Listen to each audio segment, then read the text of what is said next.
Hello friends, welcome to Vijay தியாக்ஸ். இன்றைக்கி சுண்டக்காய் பறித்து நம்ம ஒரு குருமா குழம்பு தான் செய்ய போகிறோம். சுண்டக்காய் பறிக்கும் பொழுது கொஞ்சம் இதை மாதிரி பிஞ்சியாக பறிச்சுக்கோங்க. ரொம்ப முத்தலாக இருந்தால் உள்ள விதைகள் இருக்கும்.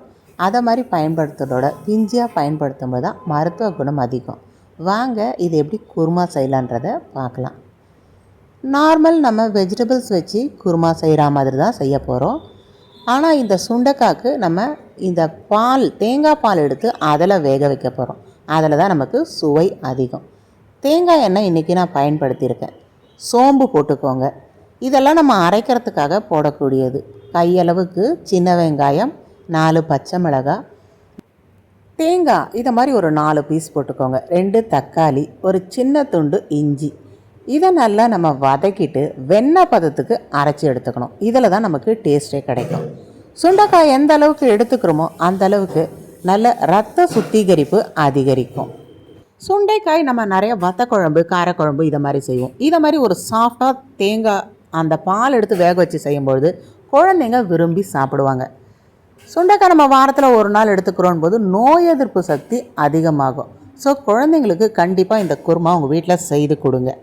அடுத்தபடி நல்ல ஒரு சுகர் பேஷண்ட் வாரத்தில் ஒரு நாள் எடுத்துக்கிறாங்கன்னு போது எதிர்ப்பு சக்தி அதிகமாகும். முக்கியமாக சிறுநீரகத்தை ஒரு பலமாக வச்சுக்கிற டானிக்குன்னு கூட இந்த சுண்டைக்காவை சொல்லுவாங்க. சுண்டைக்காய் நிறைய பேர் வீட்டில் பார்த்திங்கன்னா செய்யவே மாட்டாங்க. இது ஒரு மாதிரி லைட்டாக கசப்பாக இருக்குன்னுட்டு. அதுக்காக தான் இன்றைக்கி இதில் நான் தேங்காய் பால் ஊற்றி வேக வைக்க போகிறேன். தேங்காய் எண்ணெயில் இதை மாதிரி சோம்பு போட்டுக்கோங்க. பட்டை வகைகள் எதுவுமே போடலை. இறுதியாக நம்ம அதெல்லாம் வறுத்து பொடி பண்ணி போட்டோன்னா குருமா வாசனையாக இருக்கும். கொத்தமல்லி, கருவேப்பிலை, புதினா 3மே இது மாதிரி தூளாக கட் பண்ணி போட்டுக்கோங்க. 1-2 இடித்து எடுத்துருக்க இந்த சுண்டைக்காவை இந்த தேங்காய் எண்ணெயில் நல்லா வதக்கி எடுத்துக்கோங்க. நீங்கள் இடிக்காத சுண்டைக்காய் வெடிக்கிறதுக்கு வாய்ப்பு இருக்குது. அதனால் இதை மாதிரி ஒரு தட்டு போட்டு மூடிடுங்க. 10 நிமிஷம் மூடி வச்சிங்கன்னா நல்லா எண்ணெயில் பார்த்திங்கன்னா மொறுமொறுப்பாக வதங்கிடும். இப்போ எடுத்து பார்த்திங்கன்னா வாசனை கமன் இருக்கும். எவ்வளோ தான் நமக்கு கசப்பாக இருக்க இந்த சுண்டைக்காய் நீங்கள் தேங்காய் எண்ணெயில் போட்டிங்கன்னா வாசனையும் நல்லாயிருக்கும், டேஸ்ட்டும் சூப்பராக இருக்கும்.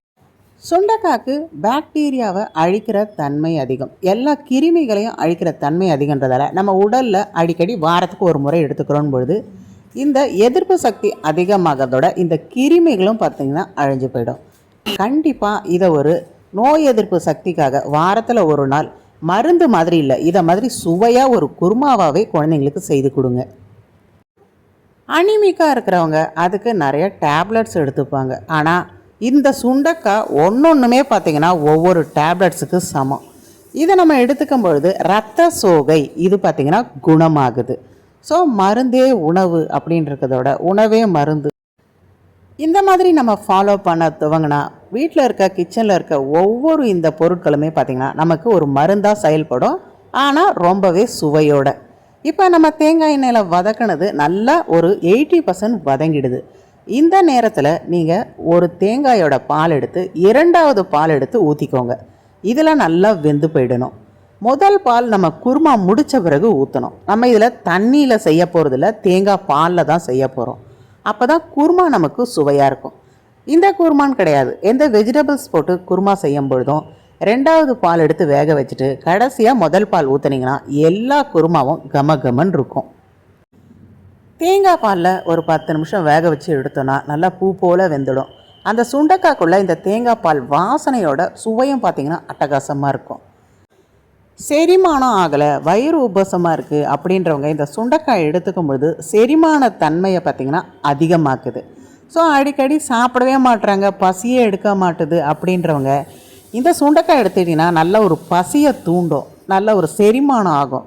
அந்த வயிறு உபசம், கேஸ் இருக்குன்றிருக்கு பாருங்கள், அதுக்கெல்லாம் நல்ல மூலிகை இந்த சுண்டைக்காய். இப்போ ஊற்றின இந்த மசாலா பொருட்கள் நல்லா கொதித்து வந்துருச்சு. வெங்காயம், தக்காளி, பச்சை மிளகாய், தேங்காய் இதை அரைச்சி ஊற்றி 2 கொதி வந்த உடனே நிறுத்துகிற டைமில் நம்ம முதலாக எடுத்தோம் பாருங்கள் திக்கான தேங்காய் பால், அதை ஊற்றிட்டு நல்லா ஒரு 2 கொதி வந்த உடனே இதை மாதிரி கொத்தமல்லி போட்டு இறக்கிட்டிங்கன்னா தோசை, இட்லி, சப்பாத்திக்கு அவ்வளோ சூப்பராக இருக்கும். ஸோ எத்தனை நாள் தான் இந்த சுண்டைக்காவை வச்சு நம்ம வத்த குழம்பு, காரக்குழம்பு இதையே செய்வோம். இதை மாதிரி ஒரு டைம் தேங்காய் பால் ஊற்றி சுண்டைக்காயில் ஒரு குருமா வச்சு பாருங்கள், செம சூப்பராக இருக்கும். இது சாப்பிடும்போது நம்ம ஒயிட் குருமா சாப்பிடுவோம் பாருங்கள், அதே மாதிரி இருக்கும். அதோட இது ரொம்ப டேஸ்ட்டாகவே இருக்கும். ஏன்னா நம்ம சுண்டக்காவை நல்லா பார்த்திங்கன்னா தேங்காய் எண்ணெயில் வதக்கியிருக்கோம். அதோட ஃப்ளேவர் இந்த குருமாவில் சூப்பராக பரவி இருக்கும். இதை மாதிரி நீங்கள் குருமா வச்சு கொடுத்தீங்கன்னா சுண்டக்காய் சாப்பிடாத குழந்தைங்க கூட அவ்வளோ விரும்பி சாப்பிடுவாங்க. அடுத்த பதிவில் இன்னுமே ஒரு சூப்பரான டிஷ்ஷு தான் பார்க்க போகிறோம். இதை மாதிரி தலன்னு நம்ம இந்த வத்தக்குழம்பு மாதிரி கொதிக்குதில்ல, இது நமக்கு அத்திக்காயை நல்லா நம்ம ஒரு உருண்டை குழம்பு மாதிரி செய்ய போகிறோம். அதுக்கு அத்திக்காயை வேக வச்சு நம்ம கடலைப்பருப்போடு நல்லா அரைச்சி மிக்ஸ் பண்ணி உருண்டையாக பண்ணி இந்த மாதிரி குழம்புல போட்டுட்டோன்னா அத்திக்காய் உருண்டை குழம்பு அவ்வளோ அட்டகாசமாக இருக்கும். அத்திக்காயிலையும் பார்த்திங்கன்னா நிறைய பயன்கள் இருக்குது.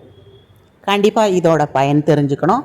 அத்திக்காய் உருண்டை குழம்பு எப்படி சுவையாக செய்கிறது இதையும் தெரிஞ்சுக்கணும் பொழுது இதுவரையும் விஜி தியாக் சேனலை சப்ஸ்கிரைப் பண்ணாதவங்க சப்ஸ்கிரைப் பண்ணிக்கோங்க. மருத்துவ குணங்கள் கொண்ட இதெல்லாம் நம்ம ஆரோக்கியமாகவும் சாப்பிட்ணும், ரொம்ப ருசியாகவும் சாப்பிட்ணும். அப்படின்னும் பொழுது நிறைய டிஷ் பார்த்திங்கன்னா உங்களுக்கு பதிவிட்டிருக்கேன். இந்த அத்திக்காயில் இருக்க நன்மைகள் சொல்லிகிட்டே போகலாம். அடுத்த பதிவில் நீங்கள் அத்திக்காய் உருண்டை குழம்பு பார்க்கும் பொழுது இதனோட நன்மைகள் உங்களுக்கு விளங்கும். நான் செய்த மாதிரியே இந்த சுண்டக்காவை நீங்கள் தேங்காய் பால் ஊற்றி இதை மாதிரி ஒரு டைம் ஒரு குருமா குழம்பு செய்து பாருங்கள். உங்கள் வீட்டு குழந்தைகள் அடிக்கடி இந்த குருமா குழம்பு கேட்பாங்க. இன்னுமே நிறைய சுண்டக்காவோட நன்மைகள் இருக்குது. அடுத்தடுத்த பதிவுகளில் பார்க்கலாம். பாய்.